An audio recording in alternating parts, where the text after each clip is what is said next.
President, when will the administration begin firing federal employees during this government shutdown? It's taking place right now, and it's all because of the Democrats.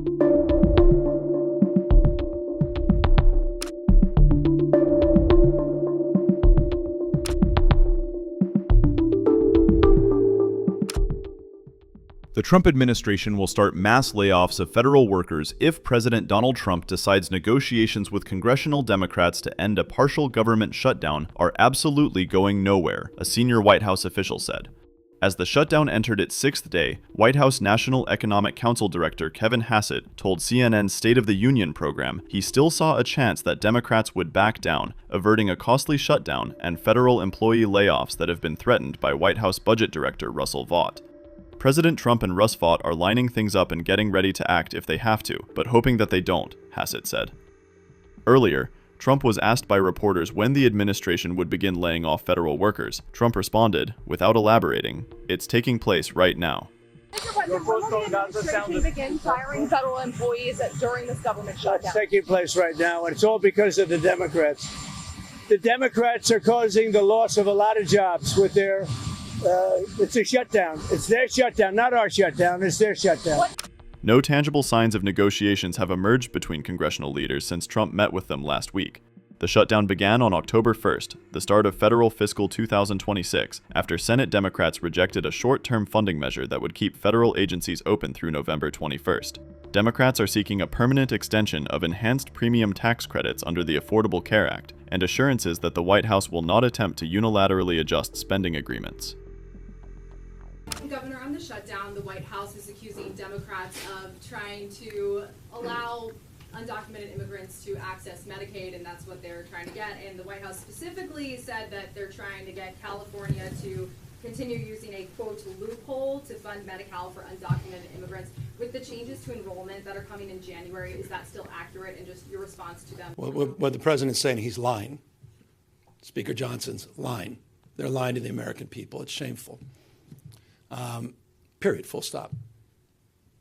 They know that. I mean, they can't even hide that fact. You can see their physiology and almost a smile on their face when they suggest that. So I reject the premise of their assertions, period, full stop. Can you explain how it's different for Medi-Cal? States have the ability to do what states do, independent of the federal contributions. And so they're completely, I mean, I guess they're trying to connect their displeasure with what California and many other states do with state resources in this space. And that is a very separate conversation. It's a separate topic. It has nothing to do with their assertions in relationship to the government shutdown. Governor, what's your message to Senate Democrats in D.C. who may be thinking of compromising with Republicans in the Trump administration on the shutdown? Well, I don't think a shutdown advantages anybody, so I hope we can find compromise. It's difficult to do that with a guy who was more interested in playing golf over the weekend. Do you think Democrats should? I'll continue. Not only he played golf all the weekend after canceling a meeting with Senate Democrats.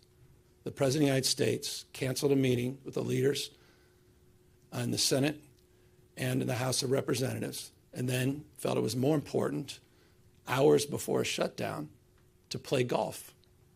And then, rather than having a serious meeting, decided to troll those leaders with a Trump 2028 hat that he put on the Resolute desk and sent out a tweet after he sent out an AI video doctored with a racist video of Speaker Jeffries in a sombrero. These are not serious people. Democrats want to compromise. We believe there is a more enlightened path that addresses the crisis of health care in this country. And if you think this crisis isn't going to hit you, I assure you, you should check in, because in January, premiums are going to skyrocket on average in the state of California by 97% for those on the exchange. 97%. Let me be more specific. If you receive with Anthem, as an example, the Bronze program, it's $307 a month today. It will be $964 starting January 1st. That's what Republicans and Trump are promoting. One of the biggest increases in the cost of health care in American history after some of the biggest cuts in health care in American history. So I applaud Leader Jeffries and Leader Schumer for their efforts in standing firm and pushing back against the lies that are being perpetuated by this administration. And they should own up to the fact that they have made this country poorer after claiming they would make it richer, and have made it sicker after claiming they would make it healthier. But if Democrats sign on the CR as it is right now, with the hope that Republicans will engage in good faith negotiations on Medicaid, You lose leverage, you lose this country. so they should hold the line. You lose leverage, you lose this country. You take Donald Trump at his word? Come on. No one is that naive. No one is that naive. Question for you about the press release yesterday. Thanks for sending it out about no state funding for, quote, sellout universities. What's your message to universities who weigh into this? Well, I believe in academic freedom. I believe it's what made California the fourth largest economy in the world. You know, there's the American dream, and there's only one other state that's attached to a dream, California. It's what makes the dream possible.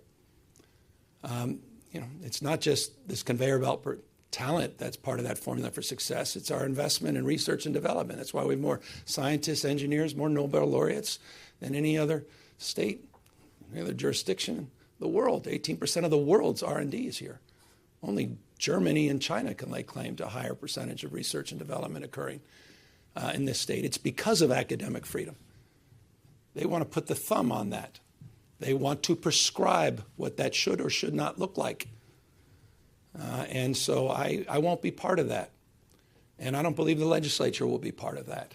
And so we wanted to send a clear message. We will not be part of that.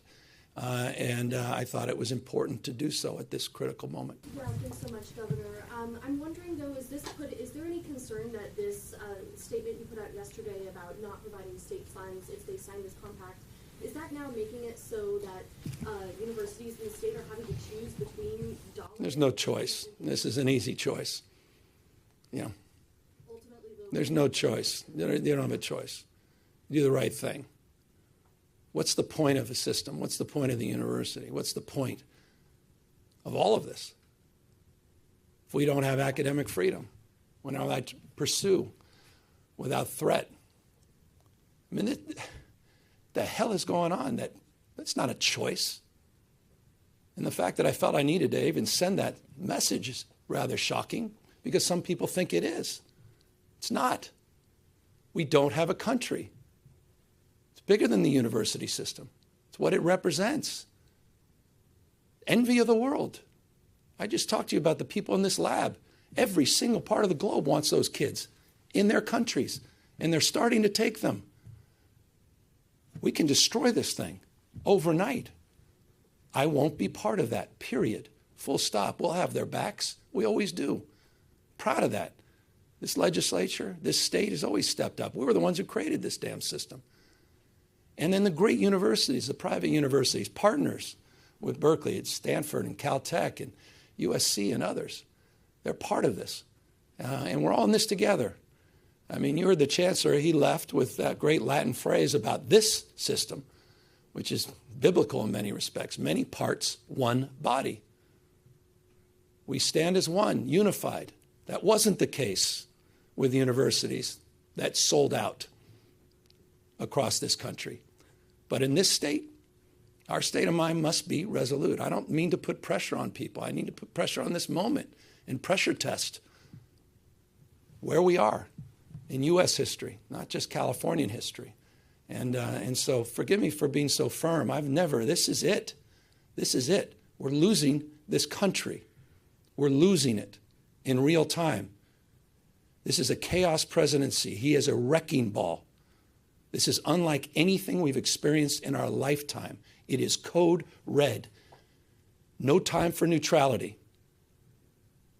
It's time to stand up, pick a side, and be firm and resolute. And that's what I'm calling for.